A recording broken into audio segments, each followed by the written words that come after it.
Charlotte City Councilman at Large Edwin Peacock is just starting his tenure as a public servant for the Queen City. This vice president of a financial services company is young, enthusiastic, and clearly energetic. But make no mistake, Edwin Peacock is no stranger to the political scene. Getting into public service was mainly driven by the fact that I grew up as the son of a public servant. My father, when I was 4 years old, was running for county commission, and I was his door knocker. I was the guy that knocked on the door, and my father handed out the little door knocker hanger and said, "Hi, I'm Ed Peacock." And so I got an influence very early about what Dad did in public service. Here's Edwin Peacock as a boy in the official campaign picture for his father's successful run for Mecklenburg County Commission. His father also served on City Council. Here's another picture of Peacock and his younger brother as they were headed to their father's campaign function. Peacock says he's wanted to jump into the political mix of his hometown for a while, but there were considerations, such as the fact that he and his wife Amy have 2 small children. But when the time came to make a decision about whether or not to run for public office, the choice for him was clear. And there is no right time. That was something that one of my dad's friends and one of my mentors, Tom Cox, told me. He said, "Well, get over it. You've got little kids." Well, I had 2 and I had 1 on the way. Well, my father got into public service. I was 4 and my brother was just getting ready to get born. So I think the bar has been set in Charlotte that we don't wait until our career gets completely perfect before we get into public service, because I have the future going forward, and so I'm looking at it from a different lens than, say, someone who may be an empty nester. Peacock is an at-large member, which means that he represents the entire city. His approach to meeting and working with people from all walks of life is summarized in a quote he also learned early in life.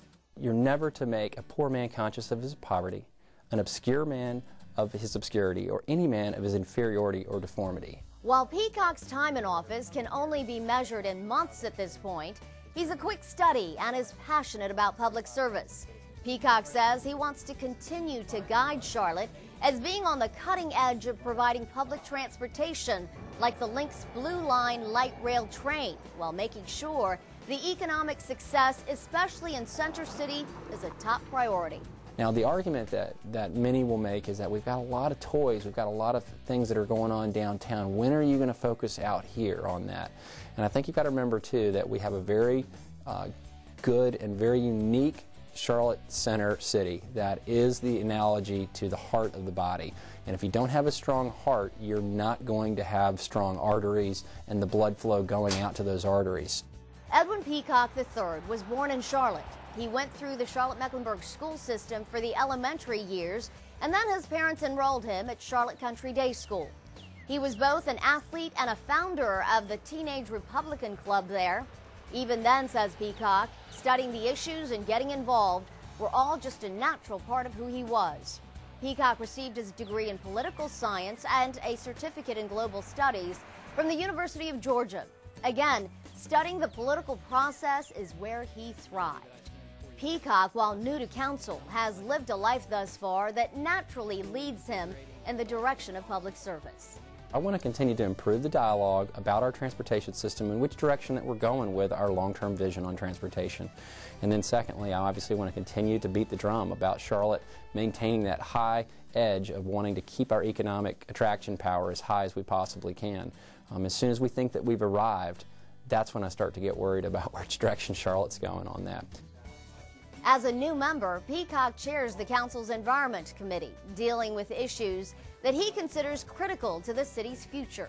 So when we look out 20 years, we would say, hey, Charlotte, that city that's got transportation right, it's got a strong, vibrant economy. And oh, by the way, they're very sensitive to the fact of how they're saving water, their recycling program is on fire.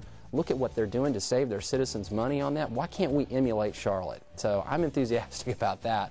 Even though his children are very young, caring for the environment is something Peacock says they practice at home as a way of life. They know that we're supposed to save water. They know that we are trying to take shorter showers. They know that they get to take a bath every other day, which they actually like. But they are the ones that are really grasping onto this. So we're teaching them lessons. They know that it's time to take the recycling bin out. They know, as one of the things I put on my website that my wife is really big on, which is picking up litter when you're walking on the street. And so as we were putting together my campaign website, my wife thought of something called the litter hunt. And she's got our children involved as they go out and walk around the neighborhood looking for litter. And so our children look for litter to pick up. It's just a habit. It's a good habit. They're sensitive. They're aware of it. Peacock is aware of the challenges our ever-growing city faces as well.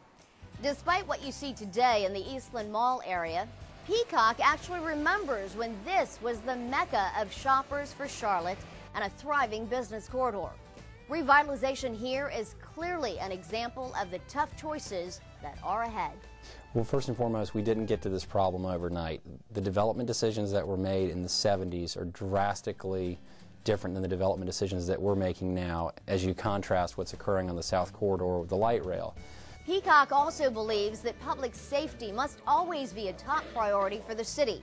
He's paying close attention to the increase in property crimes, but having been an active neighborhood leader for years, Peacock believes residents can play a huge role in the prevention of such crimes.